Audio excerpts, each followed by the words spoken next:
So hi everyone, this is Ashwin Jaiswal and now we are moving to chapter number 6 of our ICSE class 10 commercial studies.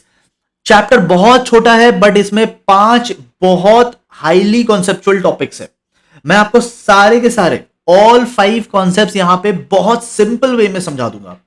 ठीक है, इस video के बाद आपको इस chapter में कोई डाउट नहीं रहेगा, इतना इजी वे में आपको मैं समझाऊंगा. ठीक है, अगर आपको पसंद आएगा तो आप इस वीडियो को सेव कर लेना, कहीं लिंक शेयर कर लेना, अपने फ्रेंड्स के साथ भी इसको शेयर करना एंड मुझे कमेंट बॉक्स में बताना कि पहले आपको ये चैप्टर कैसा लगता था और ये वीडियो देखने के बाद आपको ये चैप्टर कैसा लग रहा है.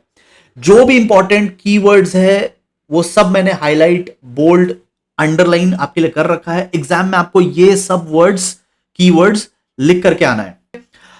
जो इस एक पेज के नोट्स में मैंने पूरा चैप्टर को समराइज कर दिया है. इस एक पेज के बाहर कुछ नहीं आएगा. ठीक है, if you want this book, जो मैंने पूरा बुक बनाया है कमर्शियल स्टडीज का, you can get it from my app. 10 days में ये बुक आपके घर में होम डिलीवर्ड हो जाएगी. मेरे ऐप का लिंक नीचे डिस्क्रिप्शन बॉक्स में गिवन है, अश्विन्स कॉमर्स वर्ल्ड. वहां से ये बुक आप ऑर्डर कर सकते हो. बुक के साथ साथ आपको full syllabus, important question and answer पे डिस्कशंस के वीडियो भी मिल जाएंगे. ठीक है, जो भी उस कोर्स में मैं आपको दूंगा, इसके बाहर आपको और कुछ भी नहीं करना है. Now let us start with this chapter. Very very simple chapter, और जैसे मैं करा रहा हूं फोकस करना, आपको सब समझ में आ जाएगा. इससे बाहर और कुछ नहीं करना. देखो, सबसे पहली बात, हम लोग एक्सपेंडिचर को डिस्कस करेंगे. बिजनेस में बहुत सारे एक्सपेंडिचर होते हैं. एक्सपेंडिचर मतलब जहां पैसे आपसे बाहर जाएंगे, आपके पॉकेट से बाहर जाएंगे. एक्सपेंडिचर मतलब money out of the pocket, you are spending money. ठीक है, तो एक्सपेंडिचर 3 टाइप के होते हैं, बट हम लोग अभी 2 टाइप के एक्सपेंडिचर देखेंगे. इसके बाद एक और थर्ड टाइप को बाद में देखेंगे. तो number 1 is capital expenditure, number 2 is revenue expenditure. देखना मैं कैसे समझा रहा हूं, फोकस करना. ठीक है, आपको बहुत जल्दी समझ में आ जाएगा. ठीक है, सबसे पहली बात, कैपिटल एक्सपेंडिचर कौन से एक्सपेंडिचर होते हैं? कैपिटल एक्सपेंडिचर वो एक्सपेंडिचर होते हैं जो कि लॉन्ग टर्म तक चलेंगे. ठीक है, जिसकी बेनिफिट 1 साल के अंदर, करंट ईयर में एग्जॉस्ट नहीं हो जाएगी. जिसकी बेनिफिट लॉन्ग टर्म तक चलेगी. आप एंजॉय करोगे इसके बेनिफिट को लॉन्ग टर्म तक. मतलब आज जो आपने खरीदा उसको आप लॉन्ग टर्म तक एंजॉय करोगे. तो यहां पे सबसे पहला चीज मैंने क्या समझा? सबसे पहला चीज हम लोगों ने समझा कि ये लॉन्ग टर्म तक चलता है.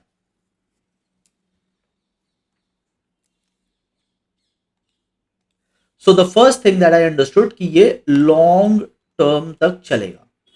ठीक है, लॉन्ग टर्म. क्या ये लॉन्ग टर्म चलेगा? Yes, the answer is yes.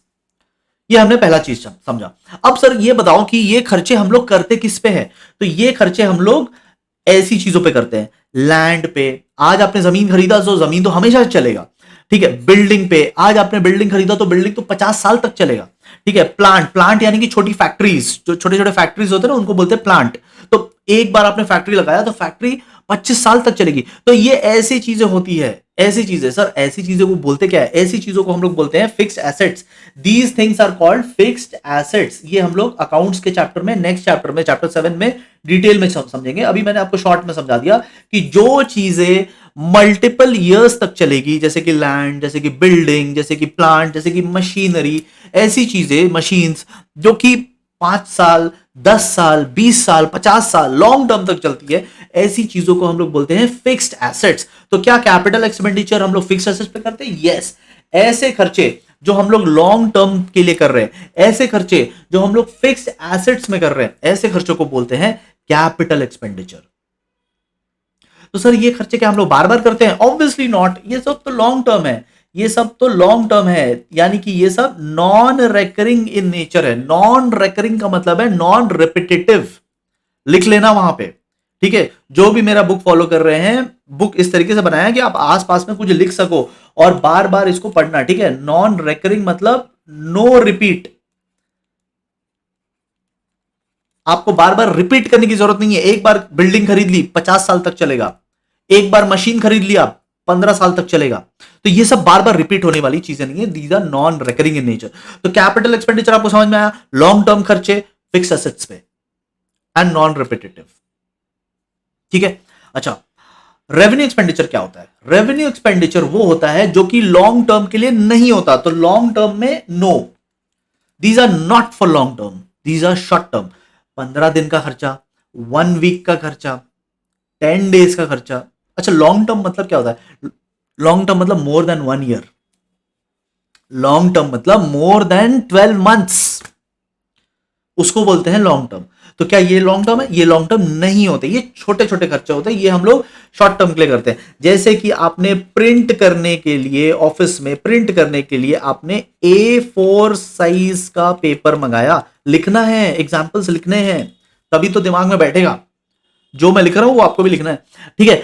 क्या A4 साइज के पेपर ऑफिस में जहां 100 लोग काम कर रहे हैं, वहां A4 साइज का पेपर मंगाया आपने प्रिंट के लिए, क्योंकि ऑफिस में लगते रहते हैं। तो ये कितने दिन चलेगा? क्या ये 50 साल तक चलेगा? ये तो 10 दिन में खत्म हो जाएगा। तो ऐसे खर्चों को हम लोग बोलते हैं रेवेन्यू एक्सपेंडिचर। ये डे टू डे खर्चे होते हैं, डेली बेसिस, या 15 दिन या 10 दिन या 1 वीक या 1 मंथ, ऐसे वाले खर्चे होते हैं। तो क्या ये लॉन्ग टर्म चलेंगे? नो। क्या आपने कोई फिक्स्ड एसेट खरीद लिया यहां पे? वो भी नो। अच्छा, तो 2 यस हो गया मतलब कैपिटल एक्सपेंडिचर, 2 नो हो गया मतलब रेवेन्यू एक्सपेंडिचर। ठीक है, हमें चेक क्या करना है? हमें चेक करना है कि क्या खर्चे लॉन्ग टर्म है। If it is long term तो capital, if it is not long term तो रेवेन्यू। क्या हमने फिक्स्ड एसेट्स खरीदा? अगर हमने खरीदा तो कैपिटल, अगर हमने नहीं खरीदा तो रेवेन्यू। अच्छा, तो ये दो चीज पर डिसाइड होता है। और एक चीज है कि नॉन रेकरिंग था, ऊपर वाला नॉन रेकरिंग था, नीचे वाला रेकरिंग है, आपको बार बार खरीदना पड़ेगा। क्या A4 साइज का पेपर आप एक बार जिंदगी में खरीदोगे? नो। आपको एवरी वीक खरीदना पड़ेगा, आपको एवरी मंथ खरीदना पड़ सकता है, आपको 2 मंथ्स में एक बार खरीदना पड़ सकता है, बट आपको रिपीट तो करना पड़ेगा। 1 ईयर में आपको मल्टीपल टाइम्स रिपीट करना पड़ेगा। तो ये रिपीटेटिव होते हैं, ये रिपीट करने पड़ते हैं। ऊपर वाला नॉन रिपीटेटिव था। ठीक है, तो 2 यस कैपिटल, 2 नो रेवेन्यू। अच्छा, अब एक बहुत इंटरेस्टिंग सा केस आ रहा है और इसमें बहुत सारे बच्चे कंफ्यूज होते हैं, बट अब जो मैं जिस तरीके से समझा रहा हूं आप कंफ्यूज नहीं होंगे। वो होता है deferred revenue expenditure. Deferred revenue, इसमें क्या होता है ना, दोनों के कॉन्सेप्ट्स आ जाते हैं। इसमें दोनों के कॉन्सेप्ट्स आ जाते हैं। देखो, क्या लॉन्ग टर्म ये है? Is it a long term खर्चा? Yes, it is a long term खर्चा, मतलब इसके बेनिफिट आपको मल्टीपल ईयर्स तक मिलेंगे, तो यस हो गया। अच्छा, क्या फिक्स्ड एसेट्स खरीद रहे हैं? क्या हम लोग बिल्डिंग, मशीन, प्लांट, लैंड, ऐसी चीजें खरीद रहे हैं? क्या हम लोग फिक्स्ड एसेट्स खरीद रहे हैं? क्या are we buying those things? The answer is no. अच्छा, इसमें एक यस और एक नो है। तो जहां एक यस और एक नो हो जाता है उसको हम लोग बोलते हैं revenue, deferred revenue expenditure. Deferred revenue expenditure, इसमें दो वर्ड्स है। एक है रेवेन्यू एक्सपेंडिचर। रेवेन्यू क्यों बोल रहे हैं? Because no fix assets, we are not buying any fix asset. जहां फिक्स एसेट्स नहीं बाई करते उसको रेवेन्यू बोलते हैं। तो सर डेफर्ड मतलब क्या? डेफर्ड मतलब जो पुश कर, एक्सटेंड कर रहे हैं, या extending it to multiple years. इसकी बेनिफिट जो है वो बियॉन्ड द करेंट ईयर जा रही है, बियॉन्ड द करेंट ईयर, 1 साल से ज्यादा डेफर हो रहा है, पुश हो रहा है, एक्सटेंड हो रहा है। ठीक है, आई थिंक हमें लिख लेना चाहिए तो याद रहेगा। डेफर्ड मतलब जो एक्सटेंड हो जाए, ठीक है, बियॉन्ड द करेंट ईयर, 1 साल से ज्यादा। तो लॉन्ग टर्म की अगर हम लोग बात करें तो लॉन्ग टर्म में यस आ जा रहा है। तो अभी हमने ऊपर क्या देखा था? ऊपर में आइदर 2 यस या 2 नो हो रहे थे। यहां पे एक चीज में यस, एक चीज में नो हो रहा है। तो जब भी आप एग्जाम में आपको वो क्या करेंगे ना, एग्जाम्पल देंगे और बोलेंगे बताओ ये कैपिटल एक्सपेंडिचर है कि रेवेन्यू एक्सपेंडिचर है कि डेफर्ड रेवेन्यू एक्सपेंडिचर है, तो आपको बस ये सोचना है कि क्या इसकी बेनिफिट लॉन्ग टर्म तक मिलेगी, क्या इसमें फिक्स एसेट्स खरीदा, इसमें कोई फिक्स एसेट नहीं खरीदा। इसका एग्जाम्पल क्या होगा? देखो, इसका एग्जाम्पल होगा, गिवन है, हैवी एडवर्टाइजमेंट एक्सपेंडिचर। आप हैवी एडवर्टाइजमेंट करते हो, ठीक है, टेलीविजन पे आपने ऐड चलाया, बहुत ऐड चलाया और लोगों के माइंड में आपका एडवर्टाइजमेंट बस गया। People remember your advertisement. तो एडवर्टाइजमेंट करना कोई फिक्स एसेट थोड़ी है, एडवर्टाइजमेंट कोई बिल्डिंग थोड़ी ना है, एडवर्टाइजमेंट कोई फर्नीचर थोड़ी ना है, एडवर्टाइजमेंट कोई मशीनरी थोड़ी ना है, कोई आपने फिजिकल चीज थोड़ी ना खरीदा। तो इट्स नॉट एन एसेट। लेकिन एडवर्टाइजमेंट का इंपैक्ट लोगों के दिमाग में ऐसा हुआ कि इसकी बेनिफिट आपको 4 साल तक मिल गई, मोर देन 1 ईयर हो गया। तो लॉन्ग टर्म में यस आ गया, लॉन्ग टर्म में यस आ गया, बट फिक्स एसेट्स में नो आ गया। तो ऊपर वाले जो कैटेगरीज थे उसमें दोनों यस या दोनों नो हो रहे थे। यहां पे एक पैरामीटर में यस है, दूसरे पैरामीटर में नो है, तो ये डेफर्ड रेवेन्यू एक्सपेंडिचर है, यानी यहां पे कोई एसेट नहीं खरीदेंगे लेकिन फायदा तब भी मल्टीपल ईयर्स का मिल गया। तो ये मिक्स्ड कॉन्सेप्ट है, ऊपर के दोनों कॉन्सेप्ट्स को यहां पे एक एक पॉइंट मिक्स हो गया, ठीक है। नो परमानेंट एसेट, यहां पे कोई परमानेंट कोई फिक्स एसेट्स आप नहीं खरीद रहे हो। तो ऐसे खर्चों को हम लोग बोलते हैं deferred revenue expenditure. I hope आपको समझ में आ गया। एक बार आप इसको पढ़ लेना, मेरे नोट से पढ़ लेना, कीवर्ड्स को पढ़ लेना, आपको सब समझ में आ जाएगा। नोट चाहिए तो आप एक बार मेरे ऐप से इसको ले सकते हो, ठीक है। अच्छा, आपको ये पूरा चीज कैसा लगा, समझ में आया कि नहीं, एक बार कमेंट बॉक्स में भी बताना कि इतना सिंपल तरीके से, इतना दो चीज आपको बस देखना है, लॉन्ग टर्म है या नहीं, फिक्स एसेट्स है या नहीं, दो चीज आपको बस देखना है, लॉन्ग टर्म है कि नहीं, फिक्स एसेट्स है कि नहीं, ठीक है। और आपको ये तीनों चीज समझ में आ जाएगा, ठीक है। और रेकरिंग एंड नॉन रेकरिंग का मैंने मतलब बता दिया, रेकरिंग मतलब रिपीटेटिव, नॉन रेकरिंग मतलब नॉन रिपीटेटिव, ठीक है। आइए, तो हमने एक्सपेंडिचर की तो बात कर ली, अब हम लोग बात करेंगे रिसीट्स की। रिसीट्स मतलब अब पैसे हमारे पास आएंगे, ठीक है। पैसे अब इनवर्ड्स आएंगे, पहले क्या हो रहे थे, आउटवर्ड जा रहे थे, दोज वर एक्सपेंडिचर। तो यहां पे सिर्फ दो ही चीज है एंड बहुत सिंपल है। देखो, कैपिटल रिसीट्स मतलब नॉन रेकरिंग, जो बार बार नहीं होता, ठीक है, जो बार बार नहीं होता, ठीक है, तो उसे हम बोलते हैं कैपिटल रिसीट्स। सर इसका एग्जांपल देखो, जैसे reduction in the value of fix assets. तो मेरे पास ना दो बिल्डिंग्स थी, मेरे पास दो बिल्डिंग्स थी और दोनों की वैल्यू 10 लाख्स थी, ठीक है। 10 लाख्स मतलब टोटल 20 लाख्स, ठीक है। तो टोटल 20 लाख्स की मेरे पास बिल्डिंग्स थी। अच्छा, मैंने एक बिल्डिंग बेच दिया, एक बिल्डिंग मैंने बेच दिया, तो अब कितना हुआ, अब एक बिल्डिंग बचा मेरे पास, कितने के, 10 लाख्स के, because I sold one building, तो अब एक ही बचा, तो रिडक्शन हो गया ना। पहले मेरे पास दो था, अब मेरे पास एक है। पहले 20 लाख का बिल्डिंग था, अब मेरे पास 10 लाख का बिल्डिंग है, रिडक्शन हुआ, करेक्ट, रिडक्शन हुआ। बट जो बिल्डिंग मैंने बेचा उसका तो पैसा आएगा मेरे पास, किसी को तो बेचा है, तो जिसको भी बेचा, सपोज वो 10 लाख की बिल्डिंग मैंने किसी को 12 लाख में बेच दिया, प्रॉफिट में बेच दिया, तो वो जो 10 लाख की बिल्डिंग मैंने 12 लाख में बेचा, तो 12 लाख रुपए मेरे बैंक अकाउंट में आएंगे ना, इनवर्ड्स आएंगे ना। तो उसे, ऐसे रिसीट्स को, ऐसे इनवर्ड्स को बोलते हैं कैपिटल रिसीट्स, जब आप फिक्स एसेट्स बेचते हो, ठीक है। तो ऐसे को हम लोग बोलते हैं कैपिटल रिसीट्स। क्या ये हम लोग रोज करेंगे, are we going to sell buildings daily, no. Buildings तो 10 साल में एक बार बिकता है, 20 साल में एक बार बिकता है, 30 इयर्स में एक बार बिकने वाली चीज है, रोज थोड़ी ना बेचेंगे हम लोग। तो इसीलिए इसको नॉन रेकरिंग बोल रहे हैं। नॉन रेकरिंग मैंने मतलब आपको ऊपर बता दिया था, नॉन रिपीटेटिव, ऐसो को हम लोग बोलते हैं कैपिटल रिसीट्स।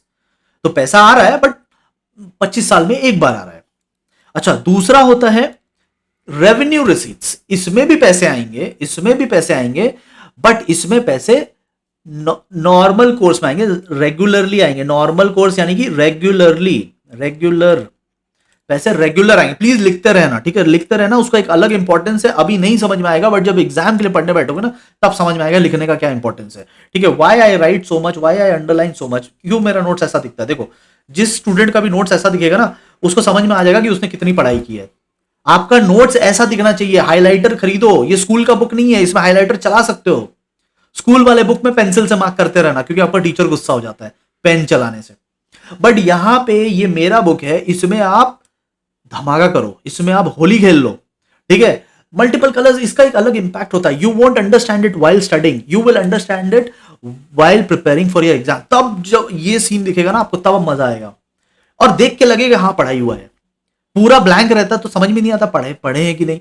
तो इसमें ना माइंड का ही तो पूरा खेल है, ठीक है। माइंड बहुत अच्छा आपको फील कराएगा, इसमें लगेगा कि हाँ पढ़ाई किया हमने। तो जो मैं लिख रहा हूं ना, ये सब लिखते रहना। नॉर्मल कोर्स ऑफ बिजनेस मतलब रेगुलरली पैसे आते रहते हैं। एग्जाम्पल, इसका एग्जाम्पल हो गया हमारा प्रोडक्ट का सेल। जो भी हम लोग प्रोडक्ट बेचते हैं, जो भी हम लोग प्रोडक्ट बेचते हैं, तो बेचेंगे तो पैसा आएगा ना, तो वो पैसे को हम लोग बोलते हैं रेवेन्यू रिसीट्स। ये रेकरिंग इन नेचर होता है, लिखा हुआ भी है, सब कुछ लिखा हुआ है, कुछ भी आपको मिस आउट नहीं है, सब कुछ लिखा हुआ है, रेकरिंग इन नेचर, ठीक है। इसके एग्जांपल दिए हुए, इंटरेस्ट, बैंक में हमने पैसे रखे, बैंक ने हमें इंटरेस्ट दिया, तो बैंक इंटरेस्ट कब देता है, एवरी 3 मंथ्स पे देता है, मतलब साल में 4 बार आ जाएंगे, तो रिकरिंग हो रहे हैं ना, रिपीट हो रहे हैं, साल में 4 बार रिपीट हो रहे हैं, डिविडेंड, डिविडेंड क्या होता है? हमने किसी कंपनी का शेयर खरीदा, ठीक है, हमने किसी कंपनी का शेयर खरीदा, तो उस कंपनी को प्रॉफिट हुआ, कंपनी ने प्रॉफिट का हिस्सा दिया। डिविडेंड मतलब पार्ट ऑफ प्रॉफिट,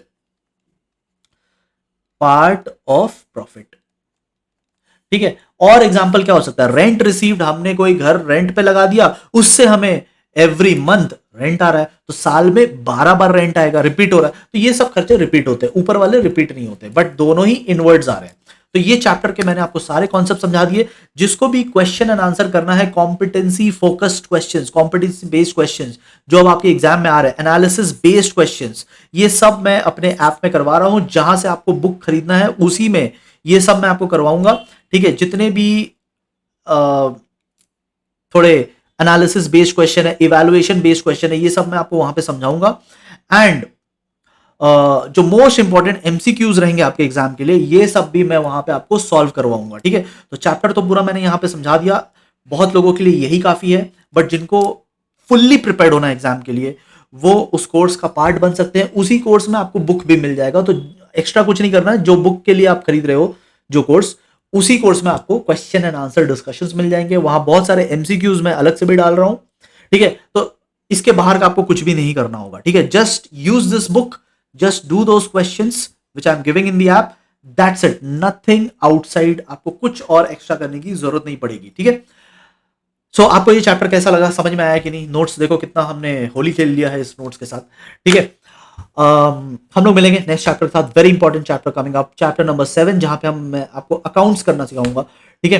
तो चैप्टर नंबर 7 से पहले आप ये तो समझ के रखो कि क्या एक्सपेंडिचर होता है, क्या रेवेन्यू होता है, क्या कैपिटल, क्या रेवेन्यू, क्या एक्सपेंडिचर, क्या रिसीट्स, क्या डेफर्ड रेवेन्यू, ठीक है। ये सबको समझो, एग्जाम्पल्स को पढ़ो, नोट्स को अच्छे से पढ़ो, एक एक वर्ड को पढ़ो, and we'll meet soon for the chapter number 7. Thank you so much, everyone.